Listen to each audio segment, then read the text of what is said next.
Coach Gary Harris, WVUA 23. Staff-wise, I know it's early, you're just getting here, your feet on the ground, but you anticipate bringing anybody from Buffalo, and how will you go about putting together your staff? Yes, so I met with all three of the assistants this morning for a brief time. I got to meet with them a little bit more. I liked them all a lot. I think they're all great guys. The administration spoke really highly of them. I'm definitely going to bring at least a couple guys with me from Buffalo, just continue to build what we built there, some familiarity, some loyalty. So it's all going to shake out. I would anticipate me keeping at least one, if not more, of the current assistants. It's going to be hard. I explained to them stuff's not easy. Wish I had a lot of spots. I'm figuring all that out. Shoot, yesterday at this time I was still trying to figure out my contract. So we're less than 24 hours in, but we're figuring it out. And hopefully within the next couple of weeks we've got the pretty good staff here figured out. But yeah, there are a lot of people hit me up that want to be a part of the staff here. I know that there's a lot of good candidates out there. That I've talked to a handful of them already, but my phone's been ringing off the hook. Let's go on the left here to Jeff Spiegel.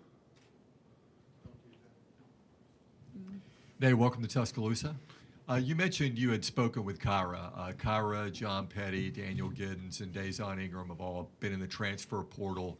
What kind of feedback have you gotten from them in terms of their future with the program? Yeah, you know what? I want to have individual meetings with the entire team. We started with a couple this morning, just looking at class schedules when, certain guys could get together. I'm going to meet with the entire team. Kyra's definitely open to, and I think, I don't want to put words in his mouth, so I don't want to say which way he's leaning or whatever. And obviously this is a new culture with the way the transfer portal is. I mean, before you had to request and wait so long, and so it's all different now. Coaches that are getting jobs now, there's kid wants to put his name in the transfer portal, he can put it in. Now that doesn't mean he's got to go. He can obviously come back, and we're going to work hard to recruit the kids that we want back. Now, some of them we may not want all of them back. We've got to sit down and evaluate everything. That was part of me talking to the assistants who was, we need a culture here that wants to work and work hard, got great attitudes, and Kyra's definitely one of those ones that we definitely want back, and we're going to work as hard as we can to keep him here. And his talent's great. He's an Alabama kid that can, I think, really help get us into the part of the SEC we want to get to, and we're going to work hard to keep him. But I don't want to put words in his mouth saying which way he's leaning, because he didn't really give me that. I want to build a relationship with him, and that's kind of what we agreed on after I met with him this morning. He was great. He was cordial. He was polite. I really liked the kid from the initial meeting I got, and he's going to get in workouts with us next week. We're going to work out. Let's build a relationship. He's going to give me a fair shake to coach him, and we're going to take it from there. All the way to the back on the far right. Rashad Snell with Alabama News Network in Montgomery. Coach, your athletic director at Buffalo just recently tweeted out a picture of you signing the contract extension with these guys. So what was it about Alabama, from what you built at Buffalo that drew you to Tuscaloosa? Yeah, we did sign an extension a couple weeks ago, and we talked about that. I told them right up front. I even told the media up there, I was never going to lie to anybody. It would have to take something real special to get us to leave here. We wanted to stay there, but shoot, Alabama's Alabama. I mean, you walk around, they got Crimson Tides rolling through the country. I mean, it's a national brand that I feel has got a lot of potential on the men's basketball side. Obviously, football's unbelievable. They've, like I said in the press conference, every sports program in the country is trying to emulate what Alabama football's doing. You just look at how much they try to poach assistants out here to try to emulate what they're doing here. So, now football and basketball are different, but the university, there's no professional sports in this state, and this state's a sports-crazed state. So I love it. We're going to give this state something they want to watch.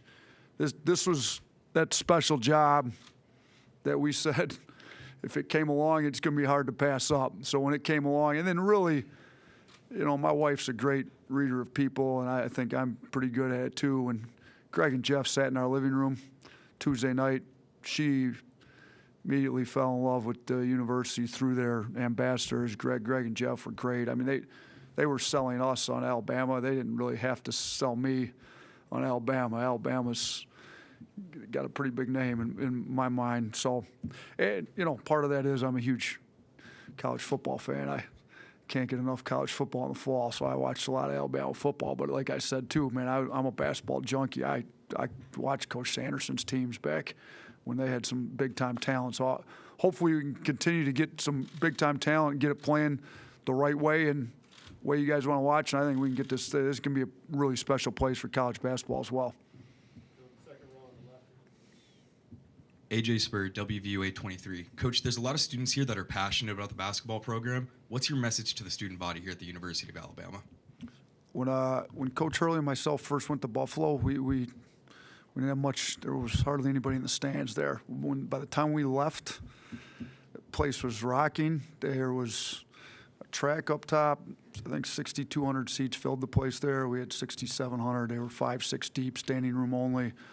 Student sections were filling up an hour before the game. Like, we play hard, and we play a style they're going to want to get behind. We play fast. It's going to be exciting.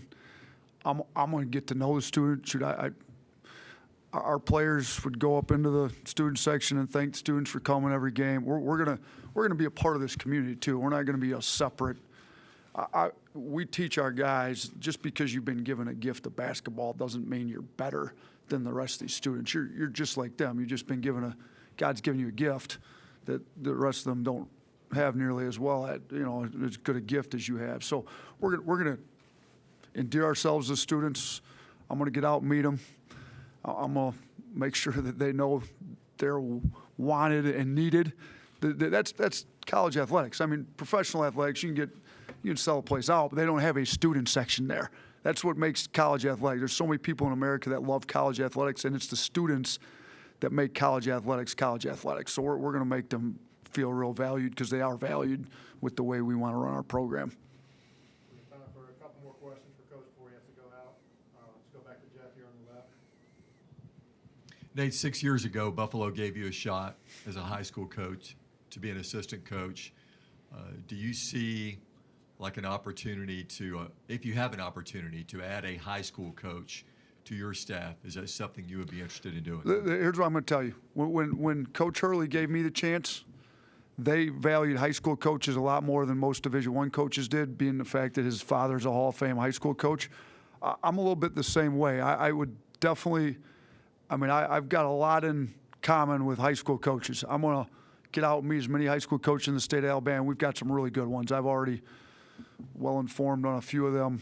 I'm going to make sure that I meet them. I'm going to build a relationship. Now, I'll say this. When I was a high school coach, I never asked for a job based on a player. That's not how I wanted to get in this business. I did not get in. I built the relationship with the Hurleys brothers based on a player going there, but I never asked, nor did they promise any jobs. That's not how I want to do business. I was offered jobs based on bringing players with me, and I refused to do it that way.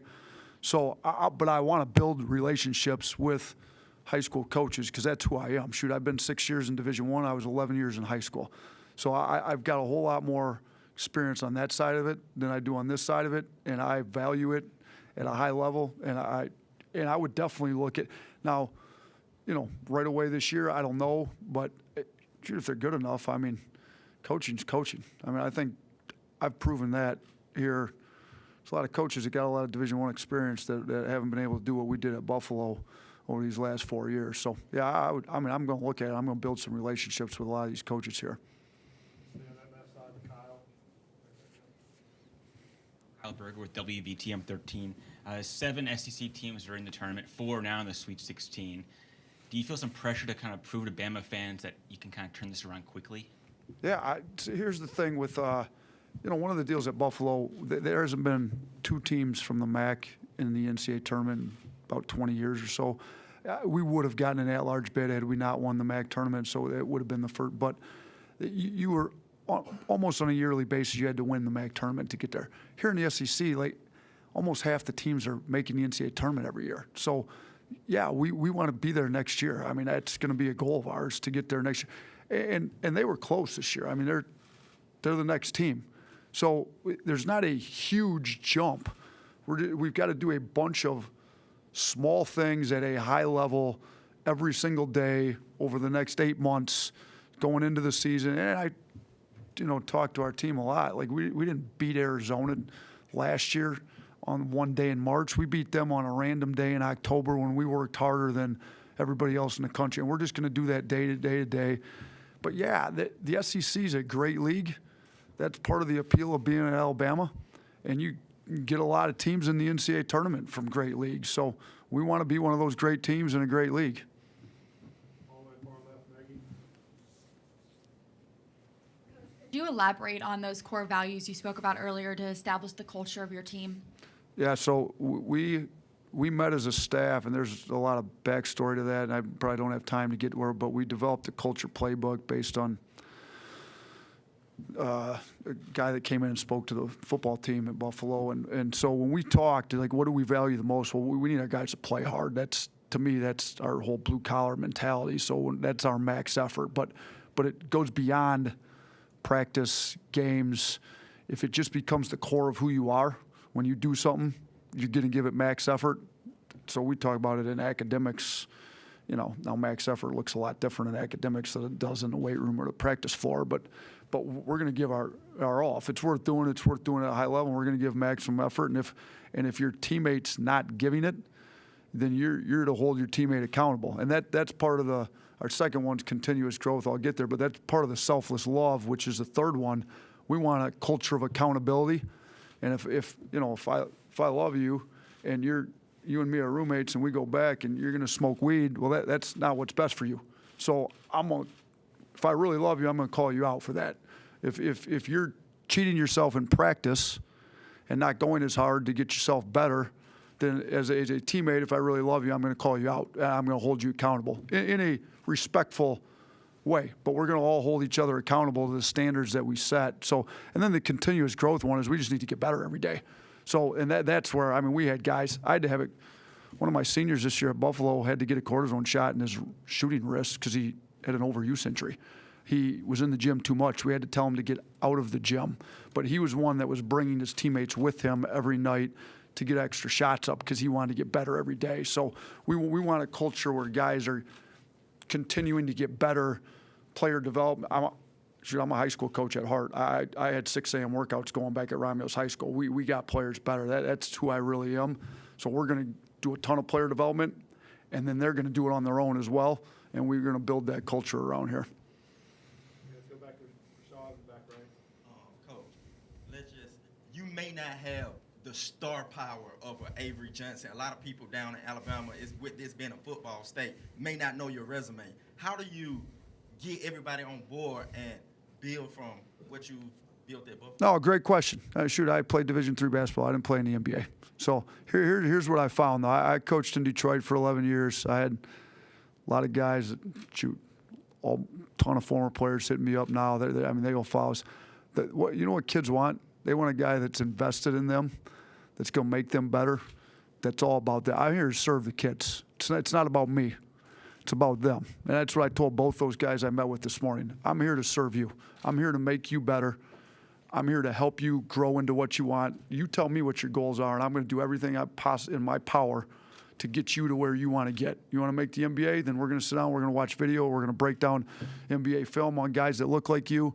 We're going to cater our player development plan to get you to where you want to go. And then that's my big thing with how I play. If I'm going to spend all this time building you into the player and man that you want to be, when we get on the floor, I'm not going to turn you into a robot. Why am I going to do all this player development stuff and then you're going to be a robot on the floor? No, we play free, fast. They're going to use everything that we work on in the gym. So here's star power. That's great right now at the press conference. It looks great to get a guy with a big name that everybody knows. When we got to get in the trenches and get a little dirty and get to work, I'm just here to serve them. And you know what? When you're there to serve the guys and you get a little sweat going with them and you're working hard every day and you're spending a lot of quality hours with them to get them to where they want to get, they love you in return and they respect you, and that's all I want. So I'm just going to ask them to give me a shot, respect us, and I'm going to work my tail off for them. We have time for one more question. Let's go back to Jeff here on be our last question. Nate, Aaron said you were going to have a pretty busy schedule today. What does that schedule include? I imagine some recruiting. Yes, I've got calls. I've already made some calls to